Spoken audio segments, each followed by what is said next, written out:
Morning everybody. A little windy out today, but we'll give it a whirl. Let's make another sign and we'll play around with the finishes on it and some decorations maybe. Got a piece of pine out at Home Depot, 7 inches, and you buy them in lengths. They're not very much, and this stuff's very easy to cut with a router. I cut it to a length 21 inches. Now remember in the previous videos I showed you how to notch the corners all the way around this, and I showed you how to router an edge. You could just clamp it to your bench and go right around it with your router with like a 1/4 bull nose or curved bit, and you can go right around it. And so I'm going to go do that to help speed this up, because we've already done that several times in the past videos. If you missed it, just go back to one of the previous videos and I show you how to even make the jig. It's really quick, simple, and you can go zip zip and you can notch these corners. The router bits, you just use a 1/4 round. That's what I use. You could use anything to create an edge, chamfer, whatever you want. But I'm going to put a 1/4 round edge on it. I'll be right back. And like I said, just to speed this up, because we've already talked about it, then I'll show you how I lay it out and how we can quickly get into the routering phase. Okay, this is the part where you probably have to play around a little bit. So I have my corners notched. I have an edge on this now. It took probably a couple of minutes to do this. And then I found the center of the board. That's what this black line is. I used black. We'll get rid of it later, just so it shows up better on the video. And I drew a line that told me where the center was. I just used one of my layout letters and put it on here and figured what this space was and this space and figured out where the middle was. Then I drew another black line. But then I started playing around thinking, well, what if I didn't center it? What if I made them a little off, like bringing them down or bringing them up, or what if I curved it? And you can play around with any design you want at this point. And I also left enough room on both sides where we could put a little decorative something there.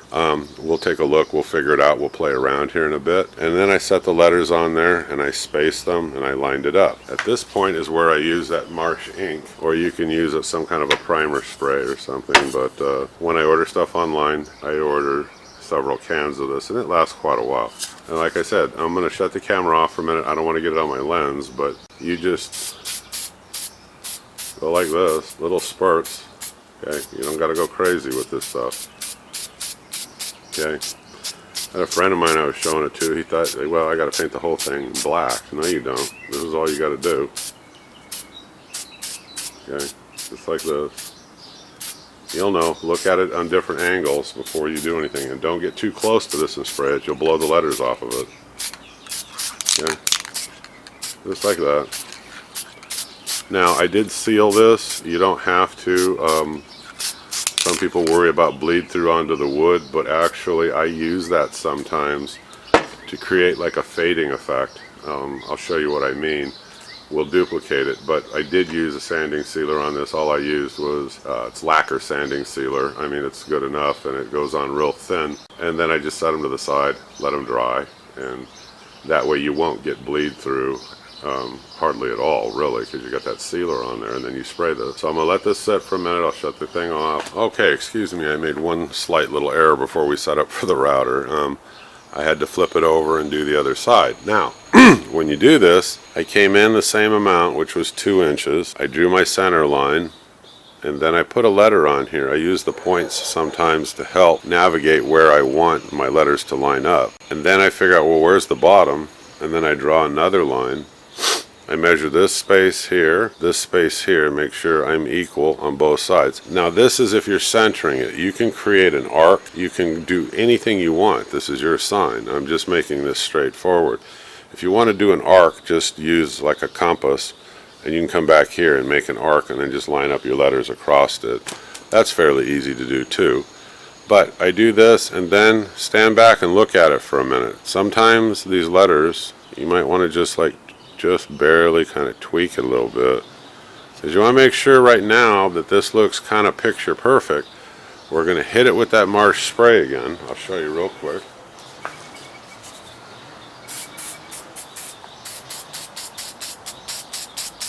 And I do this at all angles, okay, just to make sure that you've got you want to create that edge for routering. It gives you a guide where to keep your bit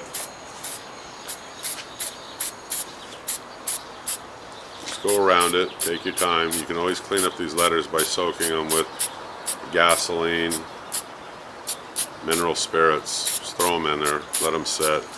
I found it doesn't damage them. Actually, Dave's website, they've got their own videos, of course, and they'll tell you the same thing. You can just throw them in there, let them soak. He's actually making them, I think, now out of birch. I think these are made out of masonite or something, but for me, they're fine and they work good. I think he just thinks that he's got a better material now and same cost, maybe a little bit cheaper. Okay, so that's it. I'm going to let this dry. I'm going to pause the video. I'll come back when the router's set up. I'll explain to you, what we're going to do. All right, I'll be back. All right, what I did is I set up my large router here. This is a 2 1/4 horse DeWalt. And I have this speed set up all the way. I have my depth set. I use about the wrench like I showed you. It's probably about 1/8 of an inch or so, maybe a little less. And I just set the wrench on here like I showed you in the previous video. And I turned around and I outlined each one of these letters. And then I went back and forth, up, down, sideways, and I cleaned it all up and out. Just like we do on all the other, just like we did on the previous videos. And I went ahead and I carved this out. So now here I'm at this point and I have all these fuzzies and imperfections and stuff. So I get out my hand tools. I'll show you just a sec again, and I clean this up real quick. Here's the wrench I use to set the depth. It's just the one that comes with it. Quick and easy. You can make it a little shallower. If you want to make this really deep, do it in a couple of passes. Do it once, then set the depth so the bit sticks out more, and do it again if you want them deeper, but this is adequately deep. Okay, then the two that I'll use on here is going to be this screwdriver here. It's got a beveled edge and I sharpened it like I showed you in the other videos. This is pretty much does the bulk of the cleanup. And I look closely and I use those dollar store magnifying glasses and I go right around this and I clean up everything real well. And then I'll be right back. Sorry. You also have an ice pick here to get into the real fine stuff if I need to. Now, the question on the forum is, hey, I don't have 2 routers. We don't have this. I don't have that. If you just have one router, a decent sized one, and you don't have a trim router, that's fine. I did this sign this time, just this router, nothing else. And I used a 60-degree bit. It's what I had laying around. It's just, like I said, we're just having fun. And it turned out pretty darn good. So I'm going to clean it up. And we'll get into the finishing part of this. I'll be right back. Okay, so we finished routering out all these letters, and then we went over it with our little detail tools, cleaned up a little bit, not totally yet. Now I'm going to hit it with my Makita belt sander, right here. Now you can do it a couple of ways. I can take this down to where it's totally clean and white again, or I can do it like with one pass like I did up here a little bit, and you can leave some of that black in there and use it as part of your finish. It's kind of up to you. So for this one, we'll add a little bit of a distressed look to it, and I'll show you how you can do that. I'm going to hook up my angle grinder, and I'll have, I think it's an 80 grit sanding disc on it, and I'll show you what we'll do. Hold on just a minute. Well, this will either turn out pretty cool or it'll turn out all messed up. But this is the angle grinder right here. It's a Milwaukee. I have my disc on here. I'm going to use a 60 grit this time. Instead of the 80 like I mentioned, it's just what I have on here.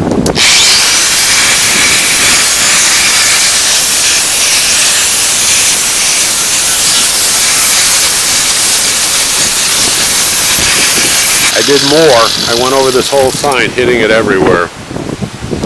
We'll give it a distressed look.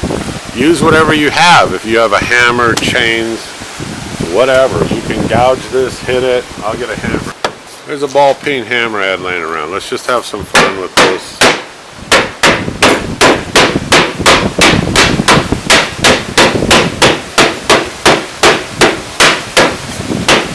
Alright, whatever you got, beat it up, have some fun with this. You're just making a sign and playing around.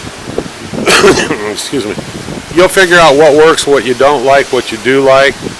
So right now, I'm going to turn around and I'm going to hook up that Makita belt sander, and let's sand this down and let's see what it looks like.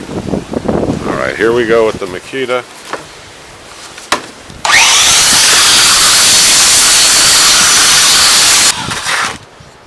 Now, I'm going to clean this off real good, and then I'm going to paint the inside of this black, the letters, with, well, you can use whatever black you got. If you're going to use paint or something, mask off as much of this as you can. I'm going to use the Marsh. It comes off real easy with sanding. So hang on just a second. Okay, so what we did is we hit it with that angle grinder all over the place, here, there, and beat on it a little bit. Then shot black all over this, letting it dry. And we're going to sand it down and just stop and keep looking at it. Sand it some more with the belt sander. Sand it, keep looking at it. Don't take it down to where you think it's perfect, because we're going to switch over to a random orbital sander and sand through some grits and make it so that our finish turns out really nice and pretty. Okay, hang on one second. I'll show you what we're going to do as soon as this dries. Okay, so we're going to use that random orbital sander. Mine's a Bosch. And I have 80, then 150, and then I'm going to brush and clean it off real good, and we'll get ready to apply a stain to it, and we'll see how it looks. Take your time with this. I have mine set to the maximum. It's a variable speed, and I just turn it on and don't push down hard. Let the sander do the work. Just take your time and go over it and just keep going over it, and you'll be able to feel this thing get smoother and smoother and smoother. Okay, when you think you have it to where you want it, put on those magnifying glasses I told you from the dollar store. Take a real good look at this, and then touch up wherever you need to from the previous grit. If you are at, let's say you're at 80 grit, if you're sanding with 80 grit, take a look at it. Make sure that the marks from the 60 grit are gone. Okay, then go to the next grit. Go to 150 and make sure all of those grit marks, or those sanding marks from that 80 grit are gone. And just take a close look. Your finish will turn out so much better. Just take your time at this point. Okay, I'll be right back with you. We'll choose a stain. We'll go from there. Okay, so we're going to choose a light stain. Let's try this Minwax. It's Fruitwood number 241. I like Minwax. I'll tell you why. You go over this whole thing, put it everywhere, okay? You got plenty of setup time before it starts to dry on you. I go all around this, cover the whole piece of wood. I move fairly quickly though when I do it. Okay, and then when I'm done, when you're done, take long, even strokes. Overlap a little bit. Do it lightly. Go with the grain, the whole distance of the board, like this. Leave it alone and let it dry. Alright, we'll be back in a minute and we'll do the other side. Okay, time's gone by and we're on the other side. Same stain, same Minwax stain. So we're just going to come in through here. I come in through all the letters first and outline it basically like this. Remember, like I said, you got plenty of setup time on here, so you just do this. Okay, and I come back across the whole board. A little more stain on here, I guess. Starting to, didn't have enough on the towel. Okay, cover the whole thing just like this. Again, like this, like this, like this, like this. Okay, long, even strokes through the whole length of the board. A little bit lighter on the pressure, just enough to keep going with the grain. That's it.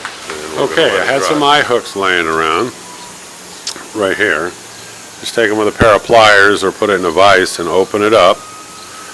And down at the hardware store, it's real cheap. I got some chain right here. And another eye hook. I opened it up, I put the chain on there, I crimped it shut. Now, I use Titebond glue a lot of times. I had some laying around. I always like to glue my screws when I'm putting them into the wood. It gives it a little bit more bonding, just in case you have something slipping. Okay, with the one already attached, we start to screw it in here. I drilled a pilot hole and made sure it was smaller than what I'm screwing in, of course. And just like this. Do it by hand. Okay, there it is. Now, you want to figure out how much space you want to have on these. Like, that's probably fairly good. So we're going to want to cut it right here. So I'm going to get a pair of cutters. One sec. Okay, I got a pair of cutters right here. So you're going to figure out know, about like that. It doesn't need a whole lot. You're going to come in here and open this up, or cut it one way or the other. I just open it up and it just drops off.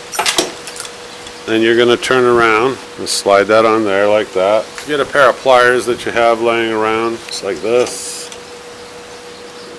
Crimp it shut. That's it, you're done. Now, I'm going to apply the finish on this, so you make sure you do this, well, try to make sure you do this evenly. I put one coat on each side, that seals it up pretty good. Wait, I don't know, 15-20 minutes, you can apply another coat.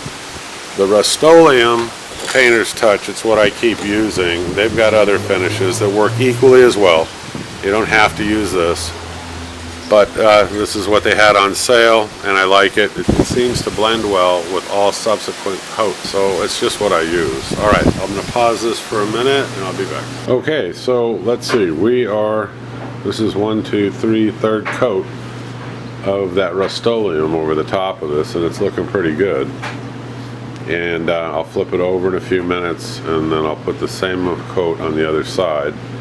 We'll let it dry, but this is just another way to do those open and close signs. Here's a shot of that first one that we did, and it's a thinner board without the distressed look, and it turned out well too. So you can do these quick and easily. You don't need to get real fancy on anything in terms of finishing. Just rattle can spray, just pick up a decent, clear gloss. I use gloss, and they turn out real nice. Okay, give me a thumbs up, hit subscribe if you like these, and we'll keep doing more, and we'll do different variations. Thank you very much for watching. You folks have a good day. Bye-bye.